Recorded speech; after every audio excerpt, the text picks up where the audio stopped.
Sejak mencuatnya kasus penganiayaan yang dilakukan oleh Mario terhadap David, orang kemudian sekarang mulai akrab dengan istilah anak berkonflik dengan hukum. Banyak yang bilang apalagi ini. Jadi hari ini kita akan membahas anak-anak yang terlibat di pusaran kriminal. Coba bayangkan di Mojokerto ada 3 anak usia 8 tahun Bapak Ibu sekalian yang memerkosa anak TK usia 6 tahun. Saya yakin banyak orang yang tidak percaya bahwa anak 8 tahun memerkosa anak 6 tahun. 3 anak, tadinya 5 tapi 2 tidak melakukannya, 2 melakukan penetrasi, 1 katanya belum. Nah, hal yang hampir sama juga terjadi di Makassar, ya, kekerasan pada anak, di mana ada seorang anak yang masih di bawah umur, yang oleh karena baca di website, ya, ada tawaran untuk membeli organ tubuh, sehingga dia membunuh anak umur 14 tahun, yang melakukan ini 17 dan 14, 2 anak ini, dan berusaha mengambil atau menjual organ tubuh dari korbannya. Ini sesuatu yang juga sulit dipercaya tapi terjadi di hadapan kita. Nah, inilah yang akan kami bahas dengan tamu spesial Adrianus Meliala, seorang kriminolog dan ahli psikolog forensik. Oke. Kemudian ada Bu Retno Listiarti, ini di sini tampil sebagai Dewan Pakar FSGI atau Federasi Serikat Guru Indonesia. Ya, terima kasih juga. Nah, satu-satu kita bahas. Kalau tadi saya sampaikan beberapa kasus, tapi satu-satu dulu. Kita mulai dari anak kecil memerkosa anak kecil. Ya. Kalau dari sudut pandang perempuan dulu. Karena sebagai ibu kadang-kadang pasti, bukan kadang-kadang, pasti terkejut. Ya, laki-laki juga sih. Nah, coba tanggapan Anda dulu secara umum tentang kasus seperti ini. Iya, tentu miris ya, kita prihatin gitu. Dan itu anak-anak itu seharusnya kalau dari sisi perkembangan psikologi mestinya belum memiliki orientasi seksual atau keinginan-keinginan seksual gitu. Tetapi kemudian mereka melakukan bahkan kejahatan seksual kan sebenarnya. Nah itu memang pemicunya gitu diantaranya adalah tontonan ya. Jadi ini anak-anak memang mulai mengenal gadget yang kemudian internet dia bisa akses dan kemudian muncullah link-link yang kemudian memicu rasa ingin tahu yang akhirnya bisa jadi karena tidak ada perhatian, tidak diawasi, akhirnya anak-anak ini menjadi kecanduan. Maka dia mulai ingin mempraktekkan apa yang kemudian dia lihat. Dan memang kalau pakai data, jangan di masa pandemi itu memang terjadi peningkatan. Anak-anak yang mengalami kecanduan, baik itu pornografi maupun game online sejak masa pandemi ini. Tetapi sebenarnya jauh sebelumnya data menyebutkan di 2011 sampai dengan 2014, di situ menunjukkan data bahwa 90% anak-anak kita di usia 11 tahun itu sudah mulai terpapar pornografi. Tunggu, 90%? Iya, mulai usia 11. Jadi kalau yang kasus Bang Andi katakan kan di bawah usia 11. Jadi artinya makin ke sini usia pelaku dan korban semakin kecil atau semakin tadi muda. Baik, jadi kalau kita lihat dari usia berarti hasil riset ini dulu 11 ke atas. Iya, dan sekarang ditemukan 11 ke bawah. Betul, ya? Dan itu belum ada riset lagi ya. Nah kalau nanti ada riset serupa, saya rasa akan menunjukkan data bahwa makin muda usia yang menjadi pelaku maupun yang menjadi korban. Baik, kalau Bung Adrianus, Anda melihatnya kasus ini anak memperkosa anak. Jadi kejahatan seksual oleh anak kepada anak. Kalau dari sudut pandang Anda gimana? Kita memang mudah ya menyalahkan media sosial. Mohon maaf Bu, bukan apa-apa. Tapi jangan lupa bahwa kasus seperti ini, ya karena saya pengamat ya, juga terjadi dalam dekade-dekade yang lalu. Nah bedanya adalah bahwa, oke, memang sekarang kemungkinan prevalensi atau exposure dari media sosial. Tapi jangan lupa bahwa pada keluarga-keluarga miskin, di mana tidak ada ruang intim bagi ayah dan ibu. Karena di rumah yang Dan relatif. anak melihat ayah ibu berhubungan seksual itu bahaya. Ya, kenapa? Karena sebagai anak dia belum punya cukup kognisi memahami apa yang terjadi, apa yang dilakukan oleh orang tuanya. Dia tiru, ya. Nah, maka tentu peniruannya sesuatu yang di luar hukum dan menyimpang. Itu yang pertama. Yang kedua, kalau saya sebagai polisi ini, ada anak tawuran dan anak yang melakukan abuse seperti ini secara seksual, saya lebih mengeri dengan yang kedua ini. Kenapa? Karena dari data juga nih, kalau tadi Ibu Retno bilang data, maka dari 3 orang anak yang melakukan abuse pada masa mudanya, 2 akan melakukannya pada masa dewasanya. Artinya apa? Dia akan cenderung relapse gitu ya. Jadi itu sesuatu pengalaman yang membekas, masuk ke dalam bawah sadarnya, dan dia akan ulangi. Kalau kemudian dia tidak ketemu dengan pasangan yang adequate, yang sama-sama dewasa, maka dia akan larikan dengan perbuatan seksual yang menyimpang, apakah itu molestation atau misalnya perkosaan. Jadi memang bad dream ya bagi kita sebagai masyarakat kalau memang hal ini menjadi fenomena. Demikian. Baik, menarik ya. Di satu sisi bisa saja sebenarnya kasus macam ini dari dulu sudah ada atau bahkan banyak. Ya. Cuma karena ada media sosial sekarang, maka itu muncul ke permukaan gitu ya. Sehingga kita bingung apakah ini karena semakin banyak atau karena semakin terekspos. Semakin terekspos. Tapi kejadian ini bukan barang Bisa baru jadi intinya gunung begitu. es. Iya. Baik, sebelum kita lanjutkan ada baiknya kita lihat dulu video tentang kasus anak memerkosa anak. Ini dia videonya.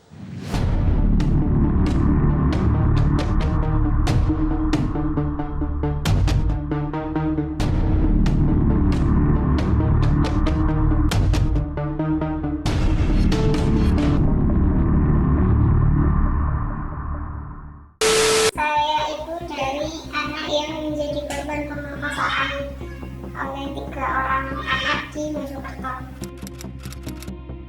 Sepulang sekolah, anak saya itu lagi main sama teman sekelasnya perempuan di depan rumah saya. Beberapa saat, mas sepupunya datang untuk ikut main sama ngajak kedua teman yang lainnya.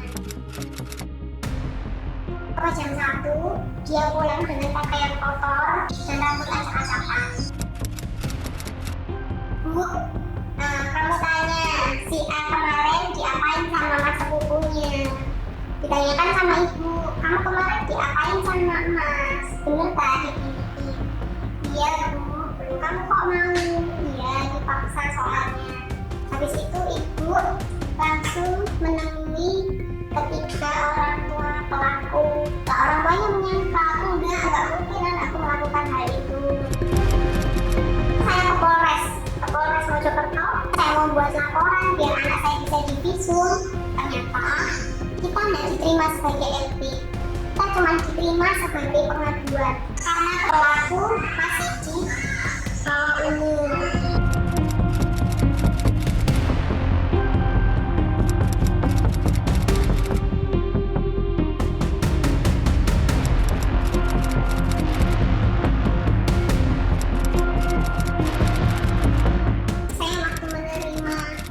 Surat dari Polres Pengadilan Mojokerto memutuskan bahwa ketiga pelaku menjalani pembinaan. Saya shock sih mas, karena apa?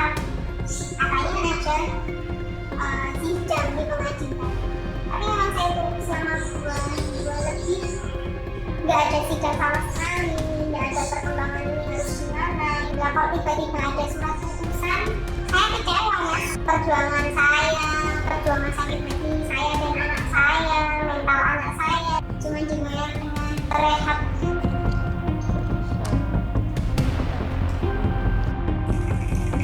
Setelah kejadian tersebut sih, anak itu jadi sensitif, lebih ke gampang uring-uringan. Anak saya juga nggak mau pergi ke sekolah ada 1 bulan.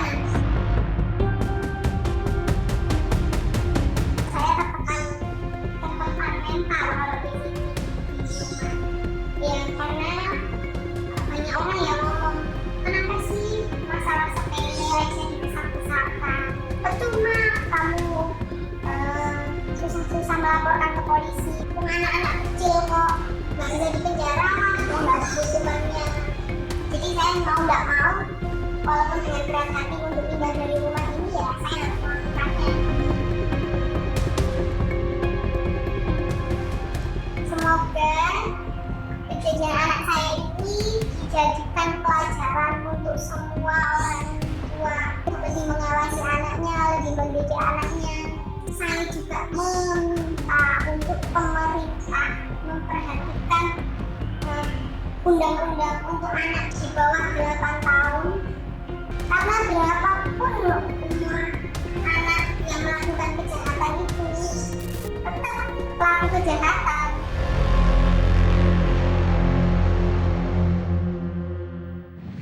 Ya, kalau kita perhatikan tadi pernyataan dari orang tua korban ya, dia merasa tidak adil ketika anaknya sudah menjadi korban pemerkosaan, pelakunya memang anak-anak, tapi dia merasa kalau anak-anak itu tidak diapa-apakan, tidak ada konsekuensi hukum, maka dia merasa ada ketidakadilan. Nah, bagaimana Undang-Undang Peradilan Anak mengatur kasus-kasus yang dilakukan oleh anak-anak? Prinsipnya adalah the best interest for child, ya, segala yang terbaik bagi anak pelaku dan anak korban. Anak pelaku, hukum mengatakan bahwa jika dia belum cukup umur, dia dikembalikan ke tempat, kalau memang mau disebut sebagai lapas, ya lapas yang terbaik adalah rumahnya, ya kan? Nah, tetapi itu kemudian lalu sering dianggap sebagai wah enak bener begitu ya. Itu karena kita lupa dan negara lalai terkait dengan the best interest bagi korban. Apa kewajiban negara terkait dengan korban? Memberikan restitusi, memberikan kompensasi, memberikan rehabilitasi bagi anak korban. Ya, jadi kalau tadi kita bicara mengenai ibu ini, ketika anak itu setelah mendapatkan kekerasan seksual, bagaimana dengan perawatannya? Bagaimana dengan traumanya? Bagaimana dengan masa depannya? Negara harus cover dong, sehingga seimbang kan? Nah, kelihatannya negara ini heavy pada yang ini nih, pada si pelaku. Dan lupa pada korban. Ya wajar kalau kemudian siapapun di antara kita pasti ngamuk ya. Tapi kalau kemudian negara memberikan balance of treatment, saya kira kita semua akan bisa terima. Demikian. Yang menarik tadi juga pengakuan dan kita bisa baca juga awalnya polisi menolak ya laporan dari orang tua korban. Polisi menganggap bahwa karena itu dilakukan oleh anak-anak di bawah umur nanti mungkin bisa dijelaskan ya karena di dalam undang-undang soal peradilan anak dan perlindungan anak itu kan ada batas usia. Nah, ada yang 12 ke atas sampai 16 atau 17. Nah, tapi yang 12 ke bawah ini polisi begitu tahu bahwa pelakunya itu umur 8 tahun langsung ditolak. Ya. Kemudian karena ini ada ya ribut-ribut jadi akhirnya diterima tapi tidak bisa diapa-apakan juga. Nah, bagaimana Anda melihat konsekuensi hukum di sini? Peradilan pidana kita memang dibuat kaku. Dan itu memang harus begitu, Mas Andi, karena kalau dibuat terlalu longgar, itu lalu tidak memberikan kepastian hukum. Maka polisi memang lebih bagus menolak dengan satu asumsi bahwa akan ada yang kita sebut sebagai diversi. Segera diadakan satu upaya untuk melakukan penyelesaian di luar hukum. Karena begitu masuk ke dalam hukum, ada proses administrasi, itu lalu kemudian, ya namanya juga orang hukumnya, jaksa kemudian nggak mau terima kalau kasusnya nggak maju, hakim juga nunggu ketika kasus sudah sampai di kejaksaan nggak maju-maju ke pengadilan, pasti itu terjadi. Maka kemudian dalam hal ini, kepolisian yang harus segera memberikan satu langkah-langkah cepat untuk kemudian menanganinya di luar hukum. Oke. Kalau Bu Retno melihatnya bagaimana? Ini soal undang-undang perlindungan dan undang-undang peradilan anak ya? Ya, Undang-Undang 35 2014 tentang perlindungan anak memang digunakan ketika anak menjadi korban kan. Tapi kalau Undang-Undang 11 2012 tentang sistem peradilan pidana anak itu ketika anak menjadi pelaku. Nah, memang ini yang kemudian ada prinsip dalam Undang-Undang SPPA, Sistem Peradilan Pidana Anak tadi, yang kita menyebutnya restoratif justice tadi. Jadi di situ ada pengklasifikasian hukum, ada pengklasifikasian usia memang. Jadi anak di bawah 12 tahun memang tidak bisa diproses secara hukum ke pengadilan, tapi tetap bisa diselesaikan melalui jalur namanya diversi atau di luar pengadilan. Nah, makanya yang ditempuh tadi seperti itu, dan memang harusnya polisi nerima aja dulu, lalu kemudian nanti penyelesaiannya tidak menggunakan jalur yang hukum atau pengadilan, tetapi masuk ke dalam proses yang disebut dengan diversi. Dan diversi ini pun sebenarnya juga bisa disahkan oleh pengadilan negeri sebagai bentuk agar dipatuhi oleh semua yang tertera atau yang sudah disepakati di dalam diversi tadi. Nah, kalau usia 12 ke atas sebenarnya bisa masuk ke dalam proses pengadilan. Nah, kita muncul istilah relasi kuasa, di mana seorang anak tukang becak misalnya, lalu ya akan iya saja kan, ya ketika dari sebelah sana kemudian seorang yang lebih berstatus daripada dirinya. Nah, artinya sebetulnya restoratif justice yang tadi kita gadang-gadang dalam konteks ini seringkali kemudian berlangsung formalitas saja.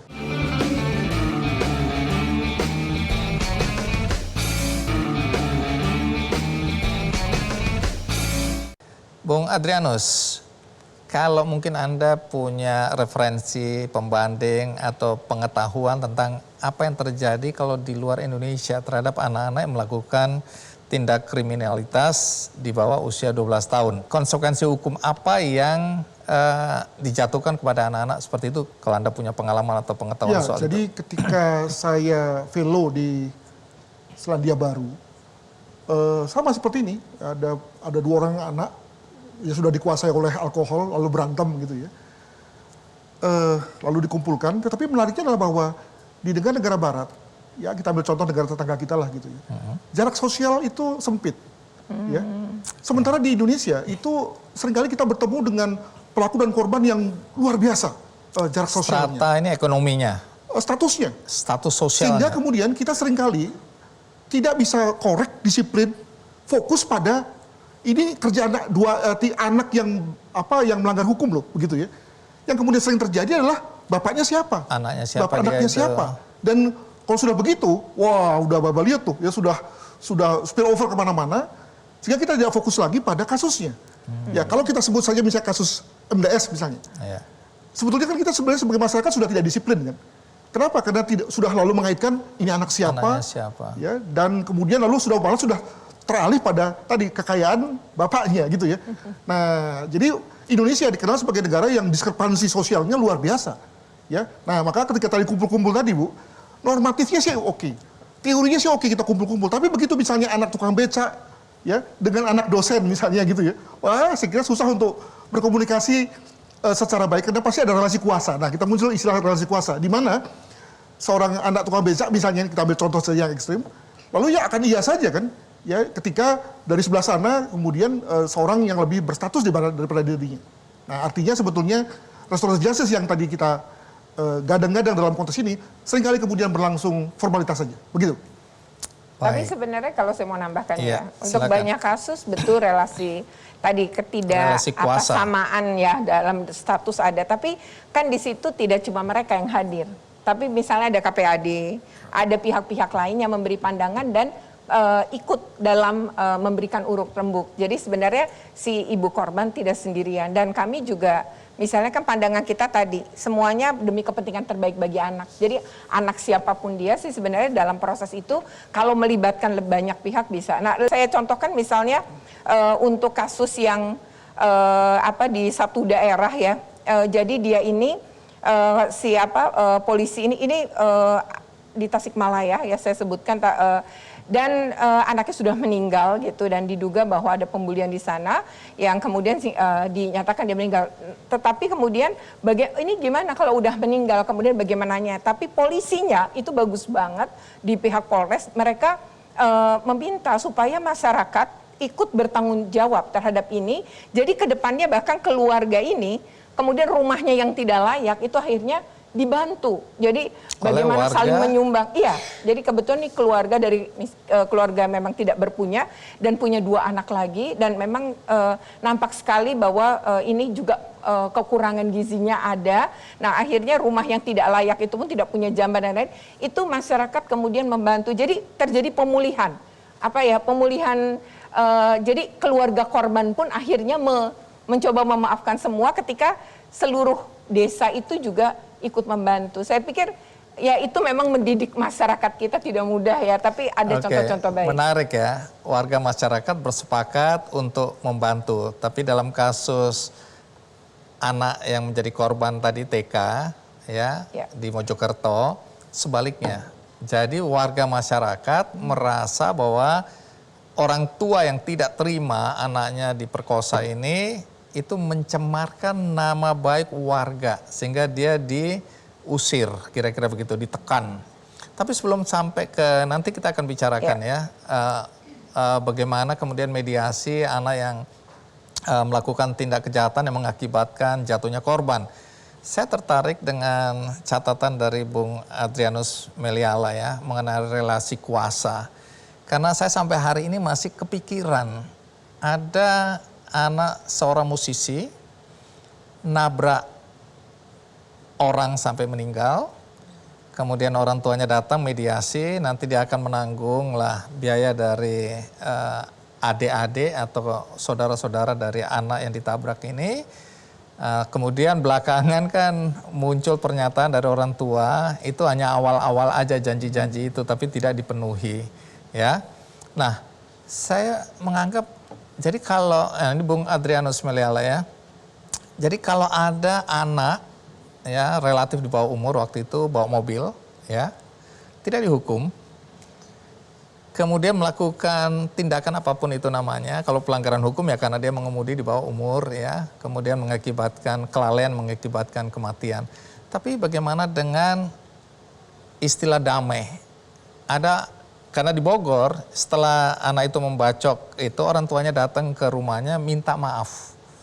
Nah sering kemudian oleh karena adanya imbalan uang, kompensasi yang diberikan, kemudian kasus hukumnya dianggap tidak ada lagi, selesai karena kedua belah pihak sudah berdamai. Itu dalam perspektif hukum dimungkinkan damai itu walaupun ada korban yang meninggal. Ya karena saya di kriminolog, maka saya tidak sepakat dengan cara-cara itu. Kenapa? Ya bayangkan tadi relasi kuasa bekerja kan. Ya, tapi keluarga korban menerima. Ya menerimanya tentu dengan tanda kutip bahwa dia dalam situasi yang tidak tenang, tidak bisa memikirkan secara cukup jernih, ya. Atau tidak punya kemampuan juga untuk melawan. Betul, ya. Okay. Jadi mestinya dalam hal ini negara masuk. Jadi dalam situasi seperti itu negara masuk. Apa yang diharapkan dari negara kalau negara itu masuk? mestinya pertama kepolisian ya, untuk kemudian menjadi penengah yang tadi mediator yang balance sehingga relasi kuasa kemudian tertutupi.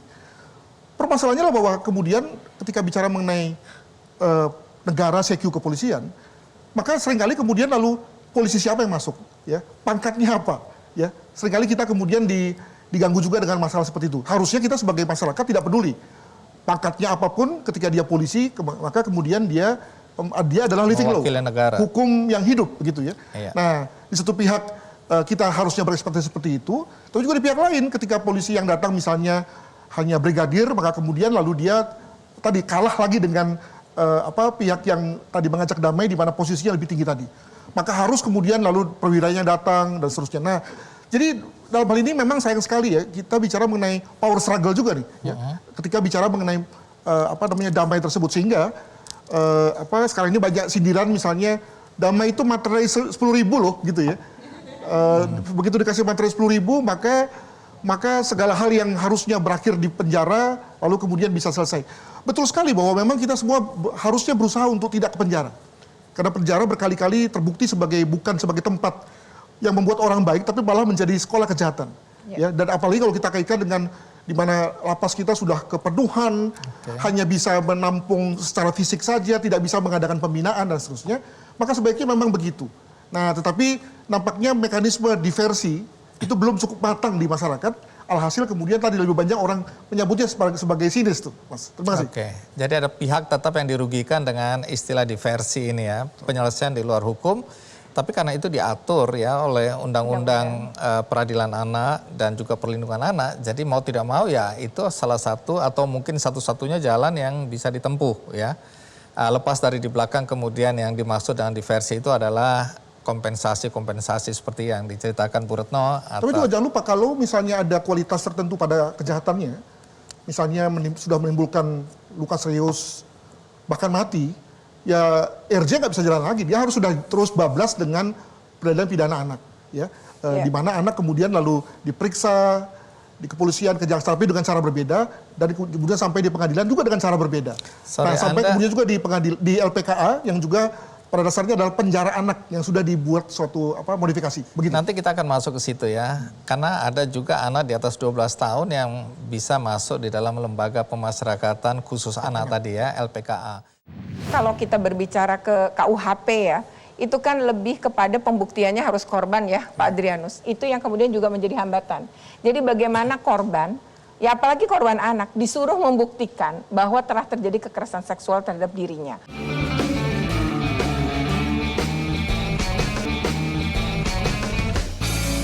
Sorry, apa bedanya restoratif justice dengan diversi? Itu prinsip sebenarnya ya dalam undang-undang. Jadi prinsipnya dalam sistem peradilan pidana anak sebenarnya untuk diversi juga nggak selalu mulus. Jadi misalnya diversi itu hanya boleh dilakukan satu untuk ancaman hukumannya tidak lebih dari 7 tahun. Jadi kalau dia di atas 7 tahun itu tetap 7 tahun ke atas gitu, itu nggak bisa. Jadi harus di bawah. Kedua, diversi itu adalah bukan perbuatan yang berulang. Jadi baru pertama gitu. Terus yang ketiga, diversi itu jika keluarga korban bersedia. Kalau keluarga korban tidak bersedia, maka dilanjutkan proses hukum. Bukan cuma keluarga korban aja, tapi kalau ada pihak-pihak lain yang tidak bersedia? Oh, nggak harus keluarga korban. Harus keluarga korban. Nah, hanya kan tadi, kalau 12 ke bawah mau nggak mau diversi. Tapi kalau 12 ke atas tidak bisa. Dan untuk beberapa kasus, misalnya saya pernah waktu yang demo banyak itu, demo besar-besaran yang melibatkan anak-anak, itu banyak anak-anak kan menyerang petugas. Nah, lalu ada beberapa polisi menolak diversi. Jadi anak-anak yang menyerang dia menolak dilakukan diversi. Ya, berarti kan gagal diversi, jadi lanjut ke pengadilan. Tapi ketika keputusan hakim dalam kasus itu, jadi ada sekitar, kalau saya tidak salah ingat ada 8 yang diputuskan waktu itu oleh hakim, itu ternyata dikembalikan kepada orang tua memang. Oleh hakim keputusannya adalah dikembalikan kepada orang tua, tetapi ada juga yang diberi keputusan dia harus kerja sosial. Jadi kerja sosial di panti jompo yang ditunjuk selama 3 bulan, 3 bulan dengan waktu melakukan itu kalau di hari kerja atau karena dia harus sekolah itu sekitar 3 jam saja dalam sehari. Jadi ada hukuman-hukuman sebenarnya seperti itu juga oleh hakim. Jadi walaupun dia berproses juga, memang belum tentu anak itu kemudian masuk ke dalam yang kita sebut tadi penjara. Tapi kalau sekarang namanya LPKA ya disebutnya. Lembaga Pemasyarakatan Khusus Anak.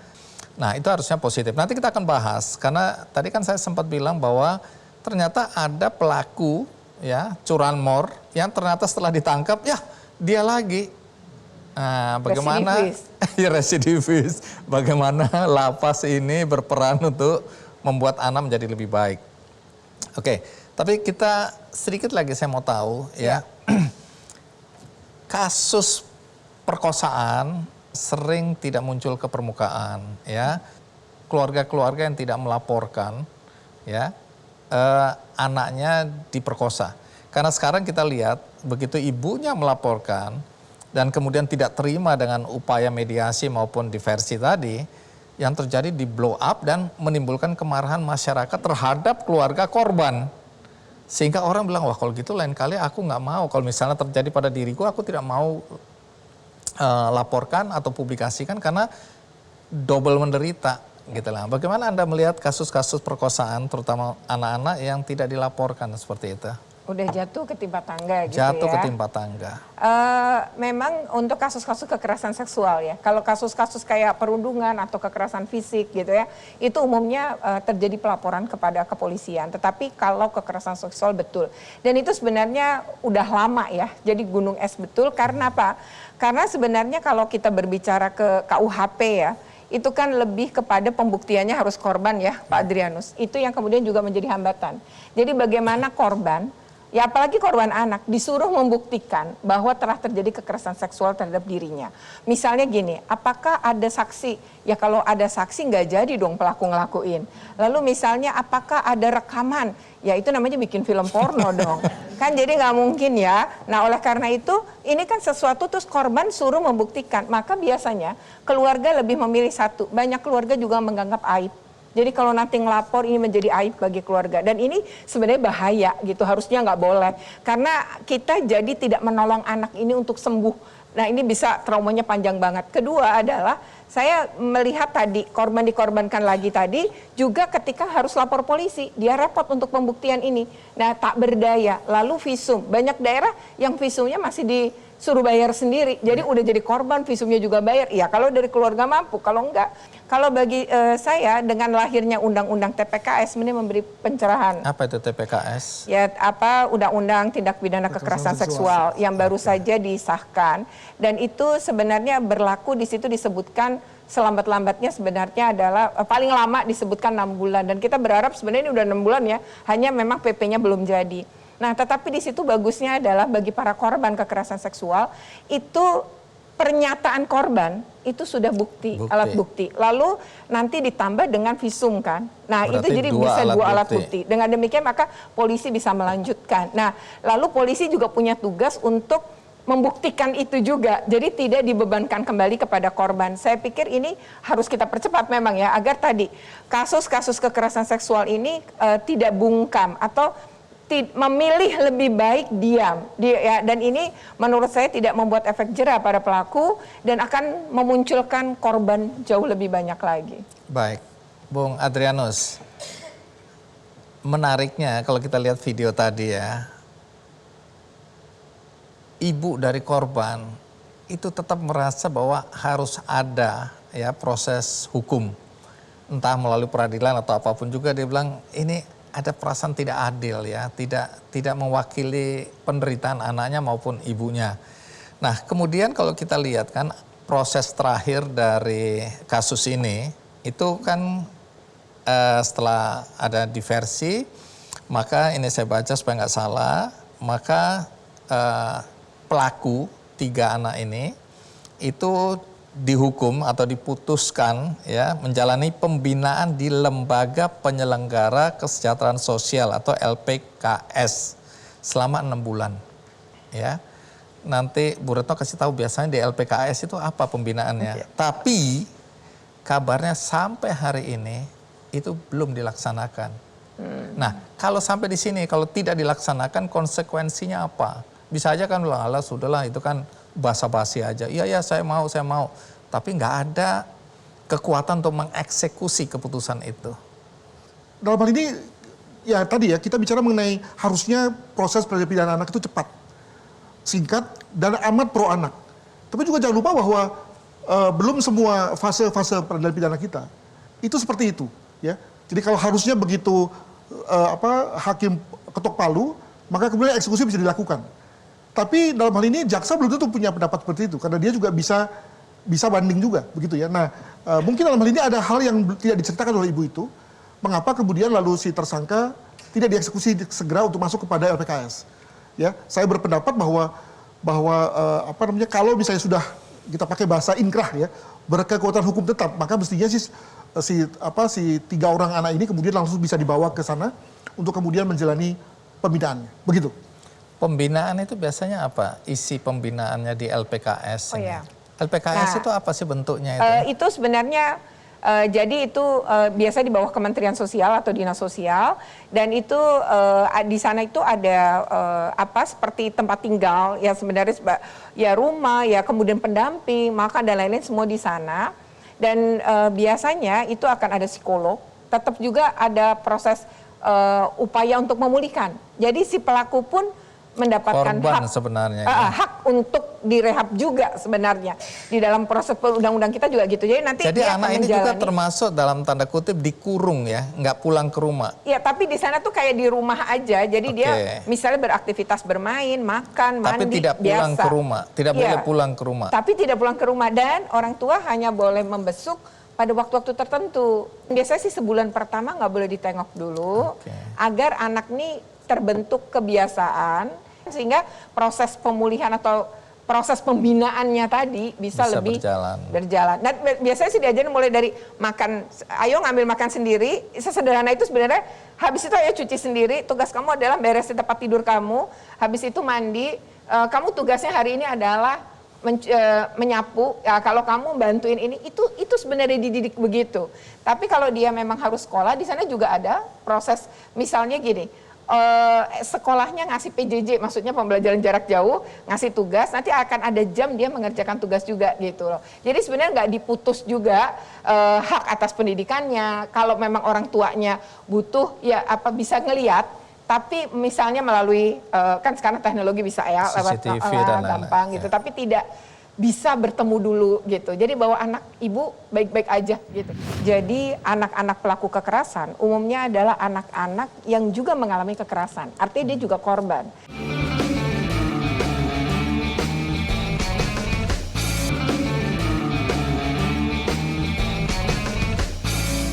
Baik, setelah ini kita masuk ke anak di atas 12 tahun ya. Ya. Tapi kasih perspektif atau kasih penjelasan sedikit, Undang-Undang Peradilan Anak, terus Undang Perlindungan Anak itu yang dimaksud apa? Range umur yang 12 ke bawah, 12 ke atas itu bagaimana, Bung Adrianus? Banyak dimensinya ya, selain dari soal usia, tapi juga soal perlakuan, soal tata cara peradilan.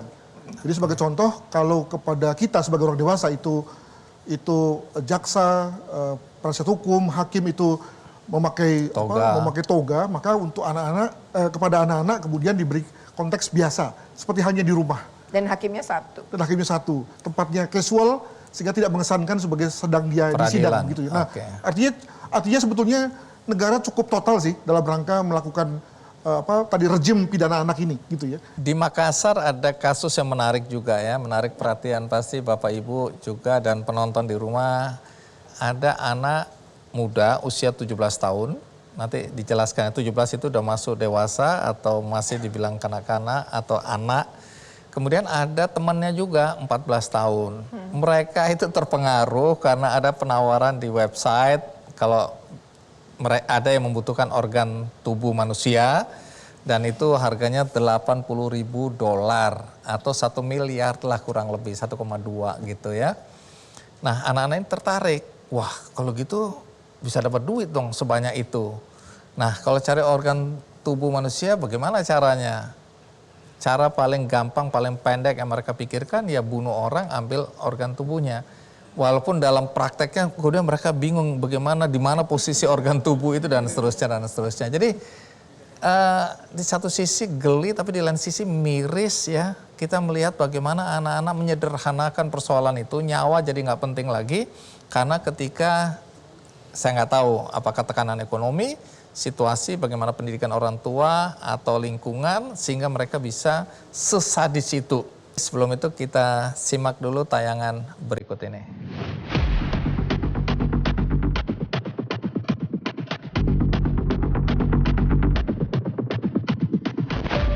Heboh aksi pembunuhan sadis terhadap FS, korban berusia 11 tahun yang ditemukan tak bernyawa di kolong jembatan Inspeksi Kanal Timur Waduk Nipa-Nipa, Kabupaten Maros, Sulawesi Selatan pada Selasa 10 Januari 2023. Jasad siswa sekolah dasar itu ditemukan dalam kondisi kedua kaki dan tangan terikat. Saya sudah dapat anakmu tapi sudah meninggal. Itu, kasihan, kenapa bisa orang sehat itu pergi? Kalau kuliah di dalam kantong itu cucuku kayak sampah dibuang. AD 17 tahun dan MF 14 tahun menjadi pelaku pembunuhan yang masih di bawah umur. Pelaku menjalankan aksinya lantaran tergiur dengan hasil yang akan didapatkan dari situs penjualan organ tubuh manusia. Namun, rencana mereka pun gagal saat pihak pembeli tidak memberikan respon setelah pelaku melayangkan aksinya. Panik, akhirnya kedua pelaku membuang mayat korban ke kolong jembatan. Pergaulan tersangka ini diwarnai oleh hal-hal yang negatif. Contohnya, tersangka mengkonsumsi konten negatif di internet tentang jual beli organ tubuh. Dari situ tersangka terpengaruh, tersangka ingin menjadi kaya, tersangka ingin memiliki harta, sehingga muncullah niatnya tersangka melakukan pembunuhan. AD dan MF disangkakan dengan pasal 340 KUHP tentang pembunuhan berencana dan Undang-Undang Perlindungan Anak nomor 23 tahun 2002. Itu bilang kalau 10 tahun tidak dapat hukuman, tidak sebanding itu cucuku matinya, kasihan. Tidak sebanding itu cucuku, tidak pernah karena bikin susah. Harus setimpal sama cucuku hukum mati juga. Saya mau begitu. Kalau usianya 17 dan 14 tahun, perlakuannya seperti apa? Jadi satu pihak memang dalam konteks sesuai undang-undang, Harus. maka ada pendekatan usia. Ya. Oh, oke. Tapi juga di pihak lain ada pendekatan kualitas perbuatan. Kualitas kejahatannya. Ya. Lalu kita mau kedepankan mana nih?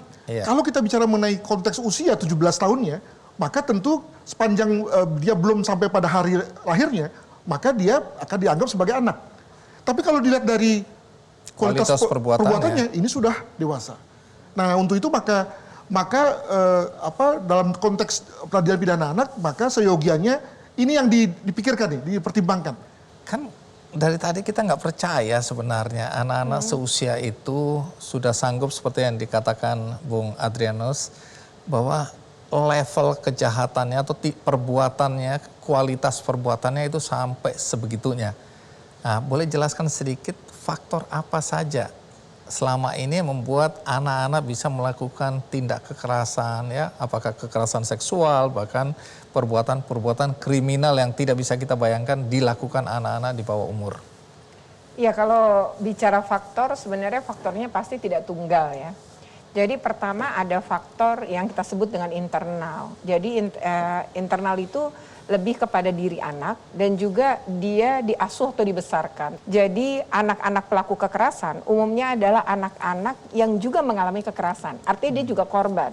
Nah itu jadi ada faktor keluarga sebenarnya. Dan ketika lingkungan yang tempat dia bergaul lebih luas, ya misalnya di masyarakat, di sekolah, ternyata juga penuh dengan kekerasan, maka dia akan menganggap kekerasan menjadi hal yang wajar.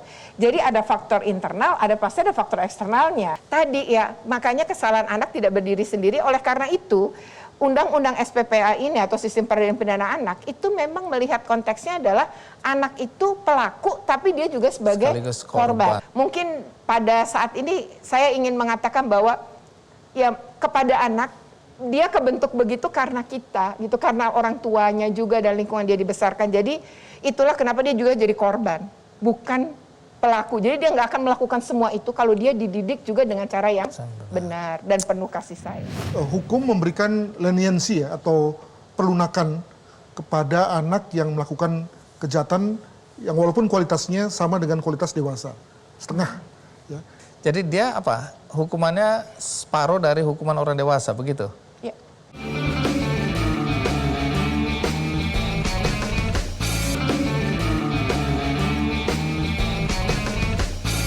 Soal hukuman ini, pembeda hukuman antara pelaku dewasa dan pelaku anak yang sebenarnya juga termasuk dia pelaku dan korban. Bagaimana Anda melihat situasi dan kondisi yang dihadapi oleh hukum kita? Ya, hukum memberikan leniensi ya, atau perlunakan kepada anak yang melakukan kejahatan yang walaupun kualitasnya sama dengan kualitas dewasa, setengah. Ya. Jadi dia apa? Hukumannya separuh dari hukuman orang dewasa, begitu? Ya. Jadi misalnya tadi kalau kita bicara pembunuhan ya Pak Adrianus, misalnya tadi perencanaan pembunuhan, kasus yang barusan ya, kan itu berarti direncanakan banget. Itu berarti kan 20 tahun tuh kalau hukum kita. Iya. Nah karena anak nggak bisa dihukum mati, nggak bisa dihukum umur hidup, maka digunakanlah maksimal yang 20, tapi karena ini anak langsung setengah. 10. Jadi tuntutan maksimal 10. Itu ada remisi kelakuan baik gitu-gitu Ya, berlaku bisa juga? Pasti bisa. Tetap sama terjadi. seperti orang Koruptor dewasa. didapatkan ya. Yang menarik juga adalah perdebatan lembaga pemasyarakatan itu untuk meluruskan jalan orang-orang yang menyimpang, melanggar hukum, atau malah memperparah keadaan. Di Batam ada kasus, ada 2 anak yang ditangkap karena mencuri sepeda motor. Waktu diproses baru ketahuan anak ini dulu juga pernah ditangkap masuk penjara atau lembaga pemasyarakatan khusus anak selama 1 tahun 5 bulan, yang satu lagi 1 tahun Jadi dua pelaku ini usianya 16 tahun. Dan akhirnya hakim dalam proses pengadilan itu, hakim memutus sama. Dihukum lagi 1,5 tahun lagi dan 1 tahun lagi. Ada baiknya kita lihat dulu kasusnya ya. Ini dia tayangannya.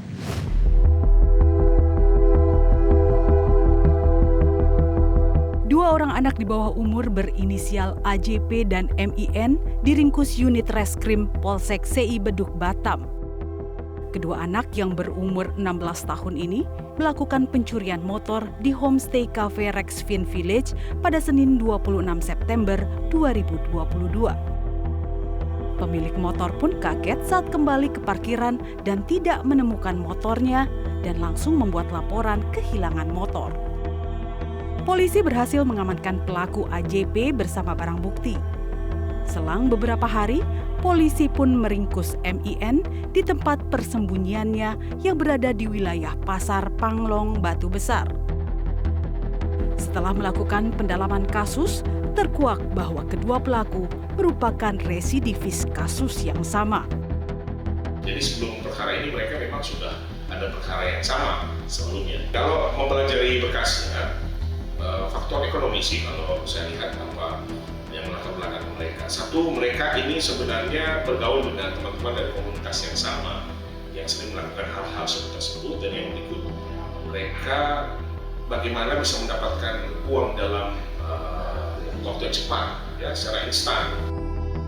Atas perbuatannya, kedua pelaku dijerat pasal 363 ayat 2 tentang sistem peradilan pindahan anak dengan hukuman 1 tahun 6 bulan penjara.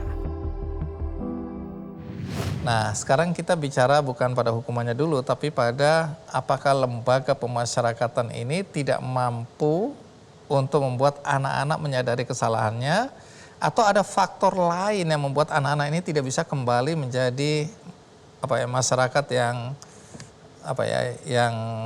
tidak melanggar hukum atau masyarakat normal tanda kutip ya. Nah, itu bagaimana pandangan dari Bu Retno? Iya, memang tidak bisa juga ya ujuk-ujuk kita bilang apakah ini kegagalan LPKS-nya. Tapi bisa saja itu menjadi evaluasi, bisa ya. Kok ini dia di mana? Tadi di Batam. Nah, itu bagaimana kemudian ada evaluasi di lembaga itu. Tapi mungkin juga bukan faktor satu-satunya. Bisa jadi adalah kita nyebutnya sebenarnya ada yang disebut dengan reintegrasi. Jadi bagi anak-anak, jadi selain rehabilitasi, sebenarnya anak-anak itu dalam peraturan perundangan kita di SPPA itu ada namanya reintegrasi. Reintegrasi adalah ketika dia sudah menjalani pembinaan tadi, maka kemudian dia akan kembali ke masyarakat. Nah, saat kembali itu ada proses yang dimana masyarakat sekitar itu harus menerima. Dan itu harus mendukung dia agar tidak mengulangi perbuatan. Jadi dia diterima atau dia udah menebus kesalahannya dengan menjalani hukuman tadi. Nah, problemnya masyarakat mungkin memberi stigma, ya, lalu dia sendiri juga sekolah belum diterima di mana-mana, bisa jadi ya. Jadi sekolah nggak ada yang mau nerima dia, akhirnya dia jadi nganggur gitu kan, nggak punya kegiatan gitu, lantang-lantung. Kedua, ya mungkin keluarga juga tidak mampu, nggak bisa ngasih, sebenarnya dia punya kebutuhan-kebutuhan. Akhirnya mengambil jalan pintas, yaitu tadi mengambil kembali, atau bisa jadi dia berpikir ternyata lebih nggak enak nih tinggal di luar gitu ya. Ternyata waktu berada di LPKS jauh lebih tadi kehangatan ada, diterima dan lain-lain. Itu juga bisa jadi kan. Jadi memang untuk kasus ini harus kita tanya dulu memang ya, digali dulu dari anak itu, dan yang pasti kan tidak di semua di LPKS itu melakukan kemudian pengulangan ya atau menjadi residivis, tapi ada kasus-kasus begini saya rasa ada di beberapa tempat juga, dan itu harusnya peranan tadi ya, ketahanan keluarganya, peranan keluarganya. Yang kedua, bagaimana keluarga berhubungan dengan masyarakat sekitar dan keluarga agar bisa menerima kembali anak ini. Bung Adrianus, apa pendapat Anda soal residivis tadi ini?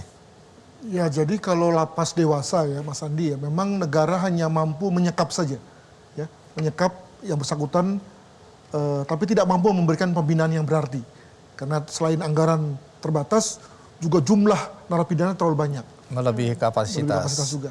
Nah, tetapi tidak demikian pada konteks LPKS dan LPKA, ya, di mana memang diharapkan ada satu proses tadi reintegrasi yang ideal. Nah, salah satunya diwujudkan dalam bentuk dua hal. Pertama adalah adanya kelas, ya, adanya pendidikan bagi mereka. Di mana yang namanya kelas kan berinteraksi tuh, ya, berbagai jenis anak yang masuk ke sana berinteraksi, kelas 4, kelas 5 dan seterusnya gitu ya. Yang kedua adalah bahwa mereka memang diharapkan sebanyak mungkin berada di luar selnya. Jadi kalaupun ada sel itu hanya pada malam hari, itu pun tidak dikunci gitu ya. Tapi mereka sebanyak mungkin diharapkan mingle, di dalam berinteraksi. Nah, masalahnya adalah bahwa ada kemungkinan di antara pada saat-saat itu lalu kemudian terjadi proses belajar kejahatan. Jadi bukannya belajar aljabar malah belajar yang lain begitu ya. Itu satu. Yang kedua, begitu mereka keluar dari dari LPKA misalnya, maka sekali lagi harusnya negara siap untuk menampung mereka melalui lembaga Bapas sebagai lembaga probasi, post penal. Masalahnya adalah begini, lembaga probasi kita ini, lembaga Bapas kita ini memang punya kemampuan amat terbatas. Alhasil kemudian lalu anak-anak ini kemudian lalu kembali ke masyarakatnya, kembali ke lingkungannya dan tadi dia kembali ke orang yang salah. Saya ingin mendapatkan pandangan aja. Ya. Karena ada juga orang yang berpendapat bahwa masyarakat ya yang tidak berperan untuk mengkoreksi atau mengoreksi tindakan-tindakan penyimpangan yang dilakukan anak-anak itu membuat anak-anak kemudian tidak tahu batasan-batasan. Zaman dulu orang tua kita atau tetangga kita kalau kita ngomong jorok dikit ikut marahin kita. Tapi sekarang kalau tetangga kita marahin kita, orang tua kita marahin tetangga. Kenapa ini anakku kalian urus-urus ikut-ikut campur. Jadi akhirnya orang apatis ya, mendiamkan. Saya kaget-kaget anak-anak kecil ya, umur 11 tahun, mungkin 10 tahun naik motor, goncengan bertiga. Pertama saya bingung, ini orang tuanya kok izinkan dia. Ya. Dan kemudian polisi, minta maaf lagi, juga membiarkan. Mungkin dia kesal juga, capek ngurusin anak kecil ini. Kalau kita lihat di video, anak kecil udah berani ngelawan polisi. Apa-apa, iya gini-gini. Sehingga pembiaran-pembiaran seperti itu membuat anak-anak merasa sebenarnya nggak apa-apa gitu loh ya. Saya nggak tahu bagaimana pandangan Anda melihat hal-hal yang sebenarnya bisa dikoreksi oleh masyarakat tapi dibiarkan. Bagaimana Anda melihatnya, Bung Adrianus? Jangan lupa bahwa bukan hanya kita yang berubah sebagai masyarakat, tapi juga anak muda. Ada peningkatan sosial ekonomi yang kita rata-rata alami dewasa ini, dan kemudian mereka juga lalu mengalaminya.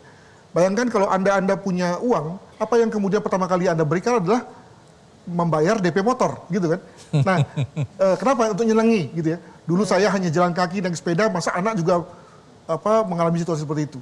Nah, masalahnya adalah bahwa itu kemudian lalu masuk pada satu situasi yang baru. Anak kemudian keluar pada malam hari, lalu melakukan dua hal. Pertama, mencari musuh, ya, dan itu amat dibantu oleh grup-grup WA yang dengan mudah bisa dibentuk. Dan yang kedua adalah terekspos dengan alkohol dan narkotika. Jadi kalau kita bicara mengenai Mas Andi, para anak-anak yang terlibat begal, itu kan semua dimulai dari ketika mereka mendapatkan motor dari orang tuanya, lalu kemudian mereka mulai kongko-kongko di pinggir jalan, lalu mulai misalnya membuat jaket, membuat kaos, membuat bendera yang dipajang di motor mereka. Tapi lalu kemudian setelah 2 jam, 3 jam kan capek, bosan juga ya. Maka mereka lalu mulai muter-muter, ngebut-ngebut liar, dan mulai mencari lawan. Naik kelas dia.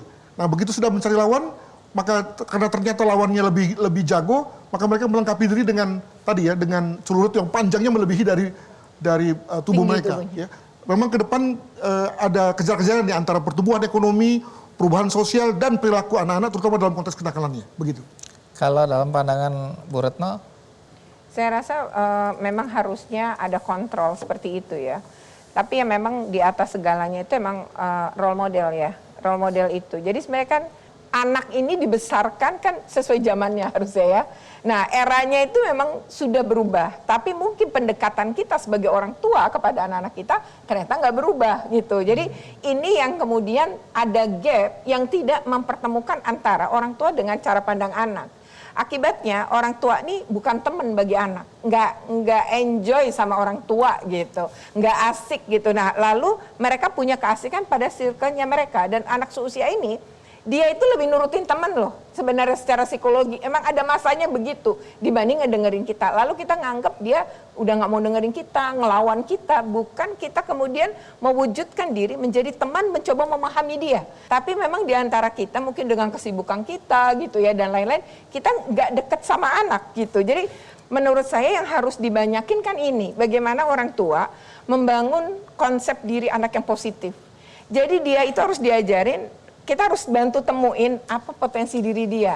Nah ini yang menurut saya tidak ditemukan. Jadi ketika masyarakat kita gimana ya? Ya kalau misalnya bicara kekerasan ya, masyarakat harusnya nggak diemin. Bahkan dalam Undang-Undang KDRT kan sebenarnya dan Undang-Undang Perlindungan Anak ya, mendiamkan itu termasuk kekerasan. Jadi kalau membiarkan anak mendapat kekerasan aja kita nggak boleh dalam undang-undang itu. Problemnya tidak pernah ada orang tua yang dihukum gitu kan. Nah jadi kalau misalnya anak-anak tadi usia di bawah 12 gitu tidak bisa, ya harusnya kan problemnya dari orang tuanya nih.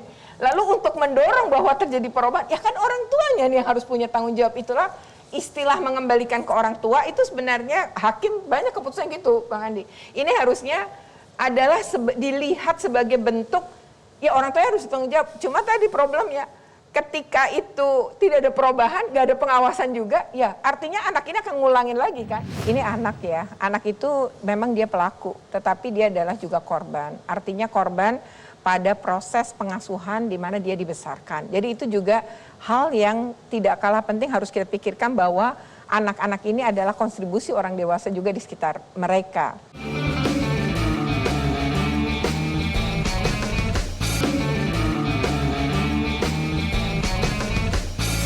Baik, sesudah ini saya minta pendapat, pandangan atau konklusi apa sebaiknya yang jadi catatan kita dalam diskusi ini agar anak-anak yang berkonflik dengan hukum itu paling tidak bisa dicegah lah ya. Tapi kita dengar dulu pendapat dari Menteri Pemberdayaan Perempuan dan Perlindungan Anak, Ibu Bintang Puspayoga.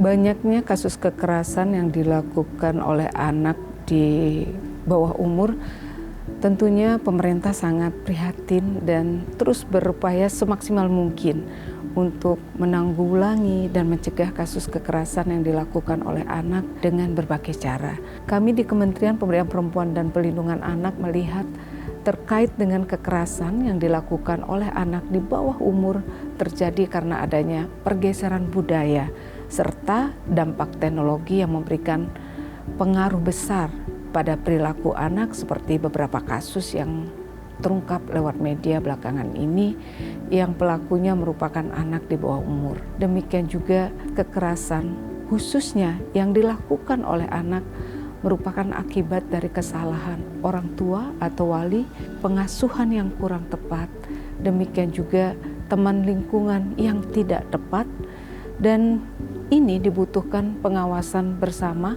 baik di sekolah maupun di luar sekolah. Kalau kita bicara masalah perilaku aksi kriminal anak ya, saya sangat setuju upaya pencegahan itu akan menjadi penting. Karena upaya pencegahan dalam upaya menghindari perilaku aksi kriminal anak.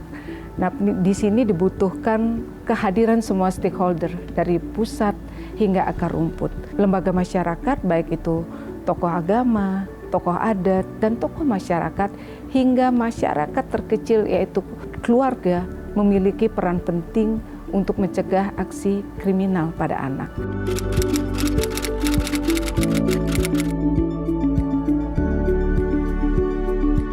Kalau kita melihat data laporan sistem peradilan pidana anak yang dilaporkan oleh Mahkamah Agung, data perkara anak di sepanjang tahun 2020-2022 ini mengalami fluktuasi.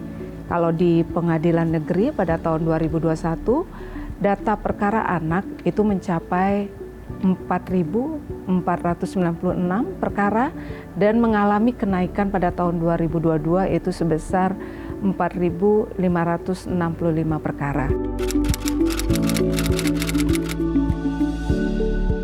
Sampai saat ini, aturan terkait pemberian sanksi terhadap anak berhadapan dengan hukum dinilai sudah tepat. Karena apa? Karena dalam setiap peradilannya dilaksanakan berdasarkan asas pelindungan, keadilan, non-diskriminasi, penghargaan terbaik, pendapat anak, dan kepentingan terbaik bagi anak. Nah, dengan berdasarkan asas-asas ini, tindakan pemenjaraan atau penghilangan kebebasan pada anak berhadapan dengan hukum adalah tindakan terakhir yang dapat diberikan untuk memberikan keadilan restoratif.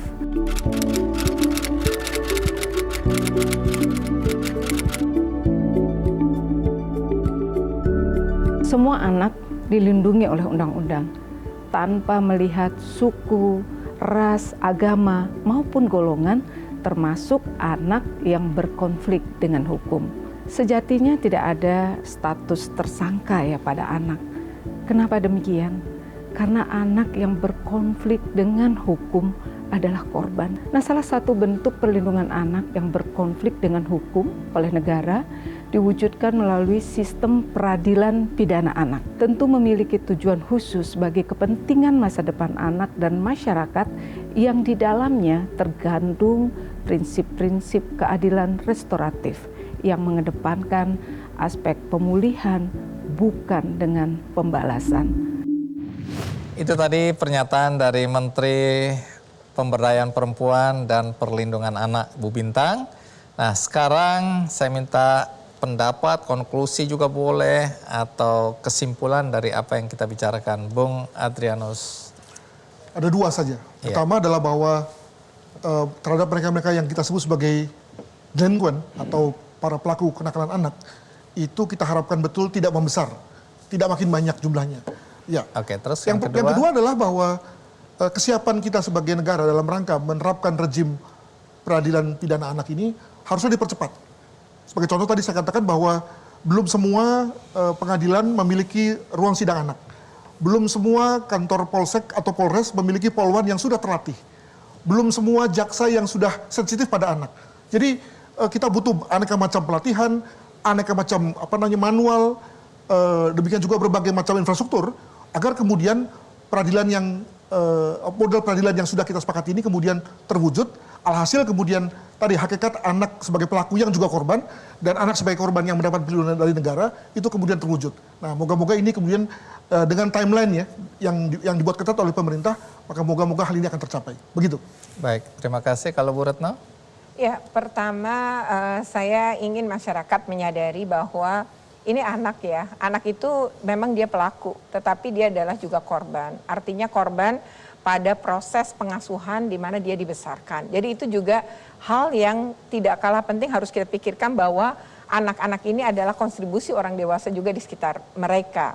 Tumbuh ya dan berkembang. Yang kedua adalah saya rasa media menjadi berperan penting juga untuk memberikan hal-hal positif dan berita baik, termasuk bagaimana memberitakan anak-anak yang menjadi pelaku pidana. Kalau menggunakan undang-undang SPPA, maka di pasal 19 itu sangat jelas bahwa media itu diminta untuk tidak, dalam pemberitanya tidak membuka identitas anak. Identitas anak yang dimaksud itu seperti nama sekolah, ini banyak media menyebut ya, nama sekolahnya, nama orang tuanya gitu, dan lain-lain itu sudah menjadi bentuk membuka identitas. Nah yang terakhir ya saya rasa kita walaupun anak adalah pelaku pidana sekalipun, kita harus menyadari mereka punya masa depan yang masih panjang, jadi mereka tetap dapat hak-haknya sebagai anak.